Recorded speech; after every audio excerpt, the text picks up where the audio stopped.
Men going their own way. Just another business? Welcome. You have reached the YouTube video limbo of Christian weirdness. It is Saturday the 23rd of February 2018.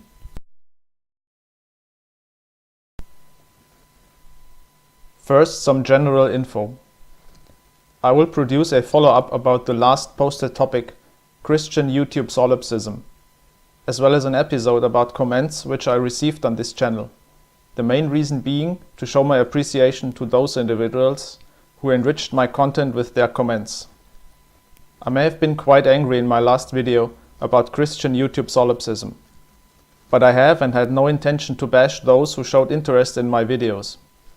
And I believe it is important to reward the interested viewers in general, irrespective of the amount of comments and the amount of viewers. And I feel it is time to do this soon. Just recently I have built up my Patreon website. Not as much because I want to earn money, but because I see it also as a tool to reach out to a bigger audience.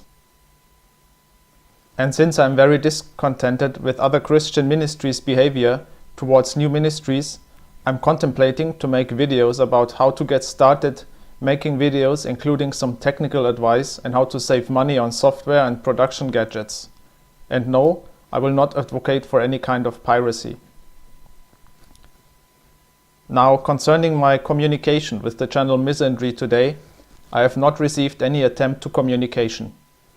So the matter stands as it was when I did the last video about the men going their own way money hypocrisy 2 weeks ago. But I have to add some points I derived while reflecting upon the whole matter, and also some general conclusions concerning the MGTOW community. I'm very well aware of the contradictional meaning of the term MGTOW community, but considering the amount of channels elaborating on this topic, I will use it in exactly this context. This also because I could not come up with any better term that allows me to encompass this group of content creators and their audiences and the dynamics between them. Again, my intention is not to bash men going their own way for their choice to do so. I can understand the problems men are facing in your gynocratic society very well. And I see the futility of men's rights activism very well. So I do understand why matters are as they are, and as I said before, I believe that the men going their own way philosophy is to a very large degree in no conflict with biblical exegesis and major biblical doctrines. On the contrary, there is evidence that supports the theory that the Bible or biblical teachings are the originator of the MGTOW philosophy, and this thousands of years before the term even was invented. But there's of course a catch, if you go to the extreme of preaching the obligation to abstain contacting women in general. But this, as far as I can observe, happens very, very little. Maybe I will make videos shedding light on this topic, but for now I have more urgent topics to deal with. Just in general, if you like this content, feel free to subscribe, write a comment, or check out my Patreon website.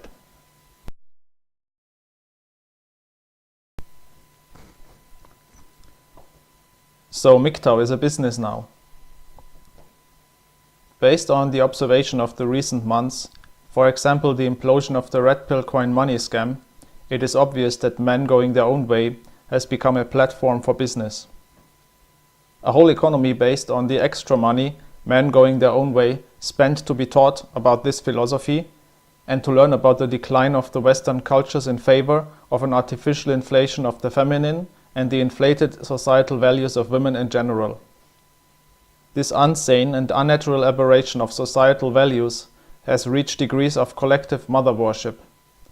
And gynocratic power concentration has reached a stage where it has large-scale disintegrating effects on economic, cultural, religious and technological development of the formerly superior Western cultures.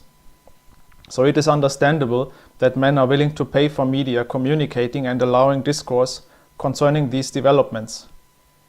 And I personally also support people financially for telling and teaching people the truth, not just to men, but everyone. So I'm also in favor of monetized content creation in general, as state-owned or privately owned big media enterprises regularly and repeatedly fall short in telling people the uncomfortable truths. Now MGTOW becoming a business is good and bad news. The good news: the rules of common business is applied also to MGTOW content creation and any other MGTOW related business. The times of the quick buck based on scams and trickery seem to be over soon. Nevertheless, MGTOW is likely not just another business, as its consumers remain above average smart, usually have life experience, and are mostly independent individuals who are not easy to influence in their decision making.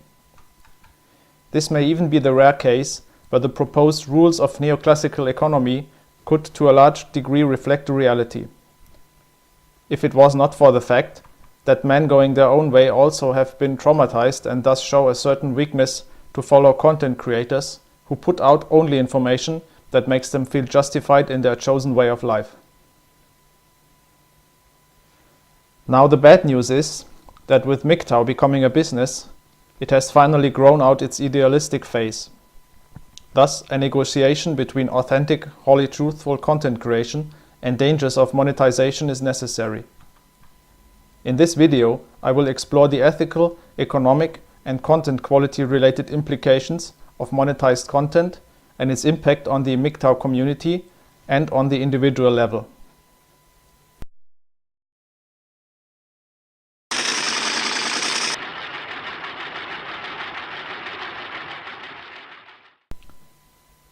Futile speculation. First, I want to elaborate and conclude the topic of my last video, the MGTOW money hypocrisy. And for completeness sake, I will present more detailed solutions about how to drain the MGTOW money swamp and the hypocrite swamp in my next video. A real working solution you can implement immediately, and it will be for free.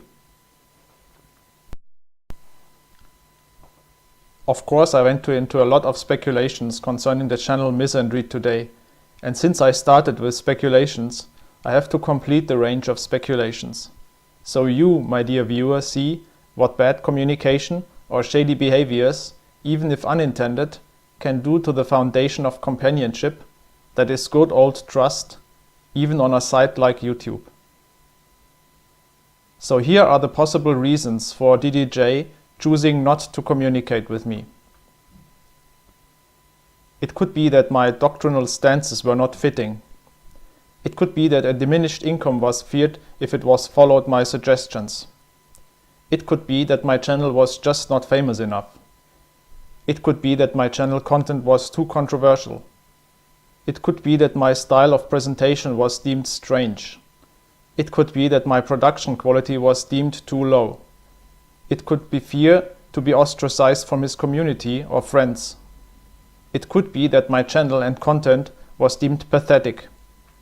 I could go on and on.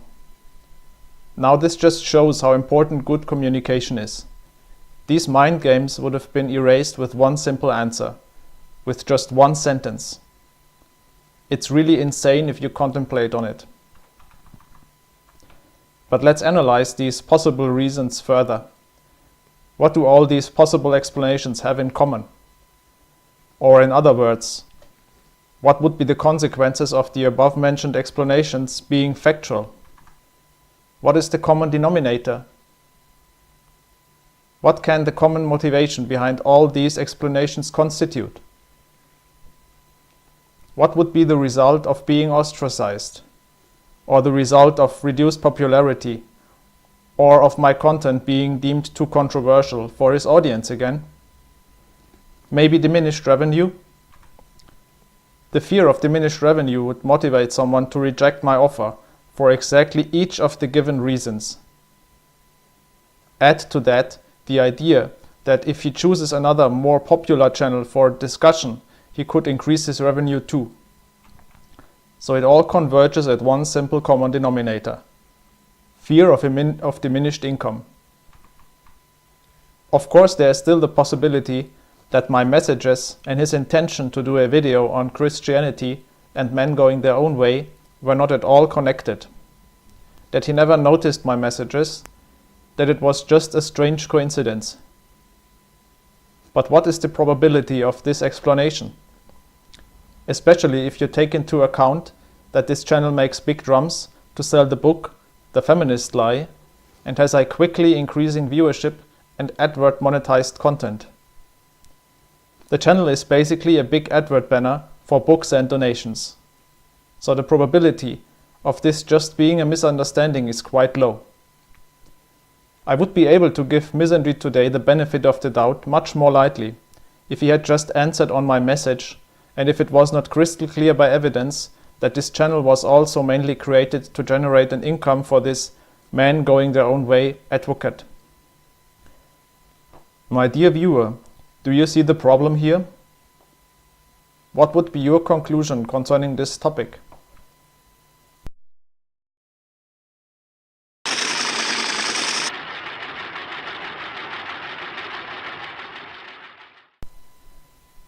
Contest of intentions.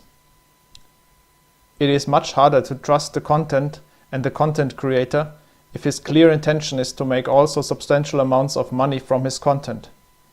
And this even if his will to publish the truth and to earn money would not be intended to compromise each other. I believe that it is possible to earn money as a content creator and to publish the truth rigorously. But it is much harder than only to create content for monetary gain or only to teach the truth. The combination of these two interests is quite a difficult thing to handle, especially considering that men going their own way is quite a controversial topic. And you can get used to a steady flow of income and to its convenience quickly, and start planning with that money. So the idea of not having that sweet MGTOW anymore, or at least much less, because of some information that would not fly with your audience, would not exactly release endorphins, right? But some people manage it. They can manage monetized content and telling the truth, and be open to other contradicting concepts, worldviews, or philosophies, because they understand that their viewers would not want to support them if their content would get compromised for financial gain. Certain viewerships behave this way, for example in the more technical or scientific fields. But in addition to a viewership truly caring for the truth, it also requires the content creator to have a real conscience. According to the YouTube channel Retro or Die, a conscience is that thing which Pinocchio was supposed to have. Or another definition from Encyclopedia Britannica.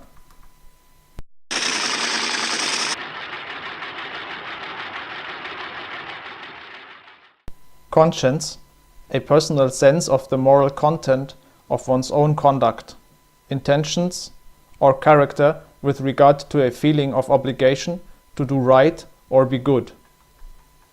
Conscience, usually informed by acculturation and instruction, is thus generally understood to give intuitively authoritative judgments regarding the moral quality of single actions.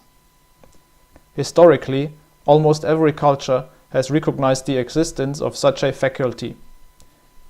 Ancient Egyptians, for example, were urged not to transgress against the dictates of the heart, for one must stand in fear of departing from its guidance. In some belief systems, conscience is regarded as the voice of God. Unfortunately, the mere existence of the concept of conscience does not allow to conclude that every man therefore must have it too. Conscience in a man through various activities can be killed. The following biblical reference proves this.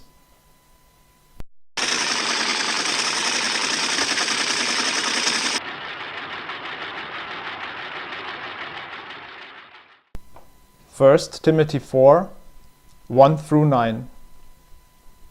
Now the Spirit speaketh expressly, that in the latter times some shall depart from the faith, giving heed to seducing spirits and doctrines of devils, speaking lies in hypocrisy, having their conscience seared with a hot iron, forbidding to marry, and commanding to abstain from meats, which God hath created to be received with thanksgiving of them which believe and know the truth. For every creature of God is good, and nothing to be refused, if it be received with thanksgiving. for it is sanctified by the word of God and prayer. If thou put the brethren in remembrance of these things, thou shalt be a good minister of Jesus Christ, nourished up in the words of faith and of good doctrine, whereunto thou hast attained. But refuse profane and old wives' fables, and exercise thyself rather unto godliness. For bodily exercise profiteth little, but godliness is profitable unto all things, having promise of the life that now is, and of that which is to come. This is a faithful saying and worthy of all acceptation. It is much more likely for a man to possess a thorough understanding of the intricate mechanics, including his conscience and the monetary aspect between him, his content, and his viewership, if he follows the above-mentioned biblical teaching, which allows him to fulfill another additional requirement for sound content creation, that of a certain degree of intelligence.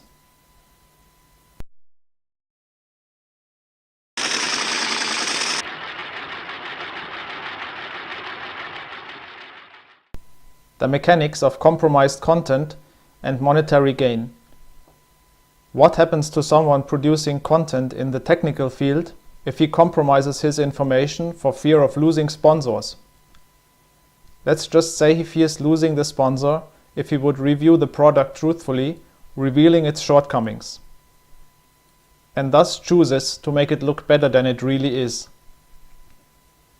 At first, his audience will not notice the lie of the compromised information, and his sponsors will continue their support as the content creator has proven his advocacy and loyalty for the company and has thus become an advertiser. By becoming solely loyal to the sponsor, he became solely illoyal to his audience. And what happens if his audience takes notice of erroneous content in his channel and starts wondering why the related product does not hold up to the quality promoted by the content creator? At first, they will interpret it as an error or a deviating opinion. Now the content creator repeats the compromise in another video concerning another product. As a result, his audience will become increasingly distrustful and research for other errors or compromises. And sooner or later, they will find more, and they will also find out that the content creator lied to them for monetary gain. Now this information spreads like a wildfire, and his audience will leave his platform in droves. The sponsors will start to fear that the bad reputation of the content creator will have a diminishing influence on their sales. Sooner or later, they have no other choice than to drop the sponsorship with the content creator to save their reputation, or what is left of it. Now the content creator has lost a large fraction of his audience and sponsorship. His income is thus diminished by a substantial amount, and he may never reach the state he had before people shed light on his connections and compromises. And if he wants to regain the trust of the public, it will take him years and even cost him a lot of unpaid time. So this is the result of compromised content for fear of diminished income. Diminished income. I do understand this mechanic, so even if I was just in for the money, which I'm not, you could trust me that I would not compromise my information.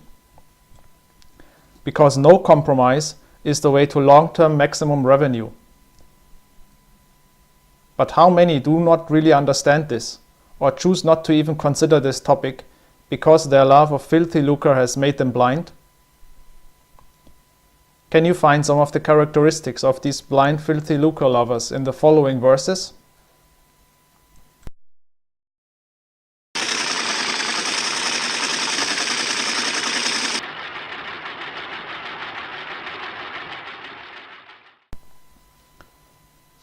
First Timothy 6, verses 4 through 11. He is proud, knowing nothing, but doting about question and strifes of words, whereof cometh envy, strife, railings, evil surmisings, perverse disputings of men of corrupt minds, and destitute of the truth, supposing that gain is godliness. From such withdraw thyself. And what is the scriptural answer on this topic?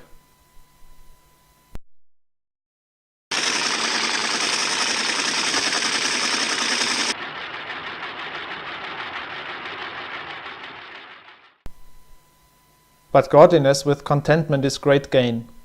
For we brought nothing into this world, and it is certain we can carry nothing out.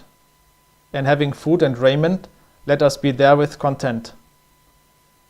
But they that will be rich fall into temptation and a snare, and into many foolish and hurtful lusts, which drown men in destruction and perdition. For the love of money is the root of all evil, which while some coveted after, they have erred from the faith, and pierced themselves through with many sorrows.